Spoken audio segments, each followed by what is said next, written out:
Okay guys, it's 2025, and if you have a small boat, especially one that you want to fish with, run some accessories and a trolling motor, but you still want to power your gas outboard, I highly recommend you consider a dual purpose starting trolling battery with a lithium iron phosphate chemistry, and this one here is by Wattcycle. And in this video I'm going to tell you why I chose this one and why you might want to as well. Now on my boat I've got a 50 horsepower two-stroke outboard engine from 1968, and this battery will start it just fine.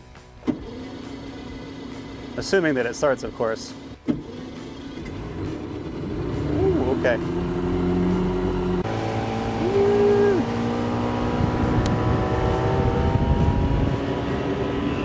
Now big whoop, right? A lead acid battery does that too, and it does it for a lot cheaper. But at the end of the season, this battery is actually useful for more things for me than just running this boat. See, because it's a 12 volt lithium iron phosphate battery with 100 amp hours, I can do things like go camping with it. I can use it as power backup in my home in South Carolina where we sometimes get hit by hurricanes. It's something that doesn't just exist in this boat. It uses lithium iron phosphate chemistry, not lead acid, and that means that we have a clean, lightweight, portable, compact, efficient, and powerful battery, as opposed to a clunky, dirty, old, heavy, off-gassing lead acid battery. Now lithium is not right for everyone, but I think it's right for almost everyone. So let's talk about some of the features that this battery has that your battery might not. The first thing is that it has a Bluetooth monitor, which means that I can see how much percentage is left in this battery at all times without doing something like turning off your trolling motor and checking this very inaccurate gauge. It's got an empty battery, it's got two full batteries, and it's got one in the middle. But it's not accurate at all, and let me tell you why.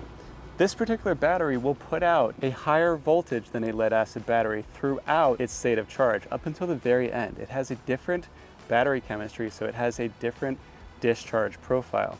That means that this trolling motor will basically get maximum speed until the battery is close to dead. Unlike a lead acid, which is going to slow down as you lower the voltage because it can't put out as many amps. Because what this battery has inside of it is what's called a battery management system. And a battery management system gets to tell the battery what to do. It tells it how many amps it can put out, what temperatures it can charge and discharge at so that it can keep this battery safe.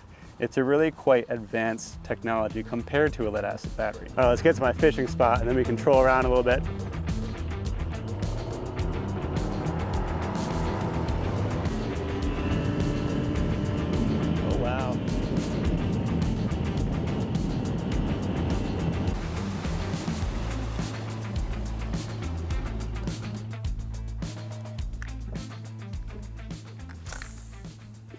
Another feature is because of the battery chemistry of lithium iron phosphate, you can use almost 100% of the capacity of this battery. Unlike a lead acid, which after you get down below about 50%, you start to degrade the battery. Have you ever killed a lead acid battery before?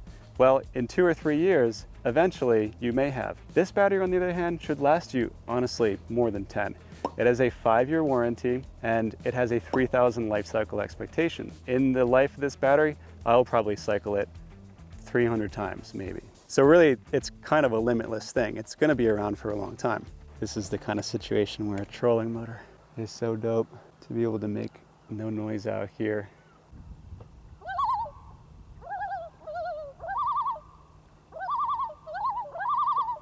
They're such large animals when you get up close to them. It's like, it seems like a duck from far away, but when you get close, it's like an eagle-sized bird. It's just absolutely gorgeous. Now, who is this battery not for? Number one, if you don't want to spend $400 and you'd rather spend like $120, or you already have a lead acid and it's fine for you, don't worry about it. This isn't going to change your life.